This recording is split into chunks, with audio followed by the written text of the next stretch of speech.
Minha mãe sempre me disse quando eu era criança: o mar tá cheio de peixes, se ela te trair, vai embora. Então quando eu vi minha namorada de 3 anos segurando o guarda-chuva pra outro cara na chuva torrencial, bem quando ela achava que tava sendo discreta, eu tirei uma foto calado, sem falar nada. Eu postei o vídeo dela beijando aquele calouro na chuva por toda a internet. Assim que publicou, os comentários dos nossos amigos em comum invadiram minha tela. Não tava surpreso com o alvoroço deles não. Todo mundo sabia o quanto a Xuxa era louca por mim. Ela me perseguiu por 3 anos inteiros. Me pediu 88 vezes antes de eu finalmente dizer sim. Olhando pro feed, de repente senti que o amor de 100% dela tinha sido partido ao meio. Metade pra mim e a outra metade entregue em segredo pra outra pessoa. Não fui confrontar ela. Não fiz aquele drama de correr atrás de quem te traiu. Só deletei todas as minhas redes tranquilamente, fiz as malas e fui embora sem olhar pra trás. Na manhã seguinte, Xiao Xuxia recebeu uma ligação da melhor amiga. Xiao Xuxia, você levou um chute na cabeça ou quê? Ao ouvir isso, Xiao Xuxia ficou paralisada, mas a amiga não deu tempo pra ela pensar e foi logo descarregando. O Fang Shu é um cara tão bom e você não valorizou. Foi se meter com outro homem. O que ele fez pra merecer isso? Depois de apanhar tanto, a Xuxia finalmente pegou o ponto-chave das palavras dela. Saltou e disse: o que você quer dizer? Fala logo. Onde você tá agora? A Xuxia ia responder, mas se lembrou que ainda estava no hospital com Anlin. As palavras morreram na garganta. A amiga claramente sabia porque ela não respondeu e ficou ainda mais furiosa. Você ainda tá no hospital com aquele Anlin, né? Você sabe que suas fotos e vídeos com ele estão espalhados pela rede do campus? Ao ouvir isso, a cabeça de Xiao Xuxia explodiu. Ela acabou de lembrar que tinha planos na noite anterior, mas depois de levar Anlin ao hospital, se distraiu e esqueceu. E o Fang Shu? Ele ficou me esperando na padaria a noite toda? E mais importante, o que o Fang Shu ia pensar quando visse aquelas fotos? Ela desligou desesperada e viu um monte de chamadas perdidas, todas minhas. Naquele momento, Xiao Xuxia apertou o peito de dor e abriu rapidinho o nosso chat. Depois de ver minha mensagem pedindo pra se encontrar, ela ia ligar pra explicar. Mas a Yanlin pegou a mão dela e disse: você pode ficar aqui comigo? Xiao Xuxia não disse nada e friamente soltou a mão dele. O instinto dizia que se ela não aparecesse na hora e no lugar certos, eu ia ficar muito bravo. Mas lembrando que eu atirei de um incêndio antigamente, ela começou a se acalmar. Não, de jeito nenhum. Ele me ama demais. Ele não ia me abandonar por causa disso. Afinal, ele entrou num incêndio por mim. O tempo foi passando. Eu ficava olhando pro lugar vazio na minha frente. 10 minutos mais 10, ela ainda não tinha aparecido. Já fazia 1 hora além do horário marcado. Um pouco decepcionado, mas não muito. Eu queria terminar pessoalmente, mas alguém não queria um fim limpo. Pensando nisso, postei o rascunho que tinha preparado nas minhas redes. Alguns minutos depois, o fórum do campus explodiu de novo. Alguém printou meu post. Dizia: solteiro e feliz. Ignorei o caos online e fui direto pro aeroporto. No aeroporto, mandei o motorista levar o carro de volta pra vila. Fui embora sem mais uma palavra, desliguei o celular e embarquei. 3 horas depois que embarquei, Xiao Xuxia finalmente saiu do hospital. O que ela não esperava era descobrir que eu tinha anunciado que estava solteiro.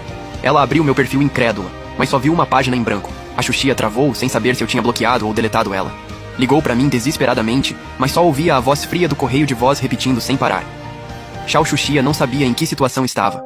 Só sentia o mundo virando de cabeça pra baixo. Tudo na sua frente perdeu a cor. Com o último fio de esperança, ela correu pro endereço que eu tinha mandado.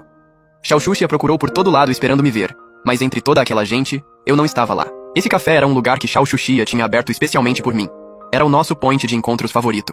Ela ficou olhando para aquele lugar familiar, como se cada mesa ainda guardasse as imagens de nós dois conversando e rindo nos nossos encontros. Mas num instante, a ilusão se desfez. Xiao Xuxia encontrou um funcionário e perguntou, tentando se manter calma, para onde eu tinha ido. O Sr. Fang ficou aqui por 2 horas e foi embora. Não pediu nada. Quando ele foi embora, deixa eu pensar, por volta das 10h30. Pensando nesse horário, Xiao Xuxia olhou pro celular. A mensagem dizia: me encontra no café às 9h30. Mas agora já era meio-dia. Eu cheguei na hora e esperei 1 hora inteira por ela. O que o Fang Shu estava pensando durante aquela hora? Que decisão ele tomou para não tentar me contatar nenhuma vez durante aquela hora? Por mais que ela não quisesse admitir, toda a confiança de Xiao Xuxia desabou completamente. Ela começou a perceber que eu estava com raiva de verdade. Será que o Fang Shu tinha terminado comigo? No momento em que esse pensamento apareceu, os olhos de Xiao Xuxia arderem e as mãos começaram a tremer sem controle. Ela voltou pro carro que nem um zumbi, mãos tremendo, me ligando várias e várias vezes. O tempo passou, quem sabe quanto, até o outro celular no banco do carona começar a vibrar. Devia ser Anlin. Como não conseguia ligar pro celular principal, ligou pro reserva. Mas Xiao Xuxia não tinha a menor intenção de atender. O peito apertou, a cabeça latejando, até piscar doía, mas a mente estava completamente em branco. Xiao Xuxia queria ir até a casa do Fang Shu me procurar, mas não conseguia nem segurar o volante. Naqueles poucos segundos ela ficou paralisada. Aí a melhor amiga ligou e a Xuxia correu pra atender. Me ajuda. Depois que Xiao Xuxia passou a localização, ela finalmente desabou em choro. Não consigo falar com o Fang Shu. Eu não sabia que ia ser assim. Ele deve estar tão magoado que por isso não quer falar comigo. A amiga foi até a localização dela enquanto descarregava. Você sabia exatamente o que estava fazendo. Você foi gananciosa, Xiao Xuxia. Se a gente não tivesse crescido juntas, eu também ia te arrastar por isso. As palavras doeram, mas Xiao Xuxia não respondeu.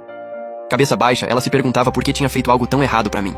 Quando tudo começou, parecia que, mesmo todo mundo me admirando e me chamando de filho de ouro, ele era o mais especial aos meus olhos. A qualquer hora, em qualquer lugar, desde que ele estivesse lá, meus olhos sempre o encontravam. Não importava a hora, se ele precisasse de mim, eu estaria lá sem hesitar. Nunca fiz drama nem exigi nada. Só fui na dele em tudo. Com o tempo, a versão durona que todos conheciam não tinha nenhuma aresta na frente dele. Então quando An Lin apareceu com uma personalidade completamente diferente, Xiao Xuxia se enredou. Comparado a mim, que não precisava de atenção, An Lin era muito fácil de agradar. Um pouquinho de atenção e An Lin ficava feliz por um mês.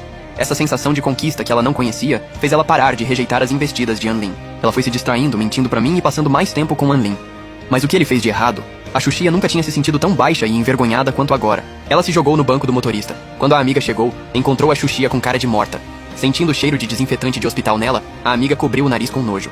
Não me diz que você ia ver o Fang Shu com essas roupas sujas. Ao ouvir a voz da amiga, a Xuxia voltou pra si.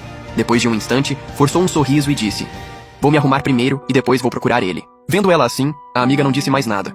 Levou ela a um hotel pra se arrumar e depois foram até a minha casa. Mas esperaram na minha porta por meia hora e ninguém saiu.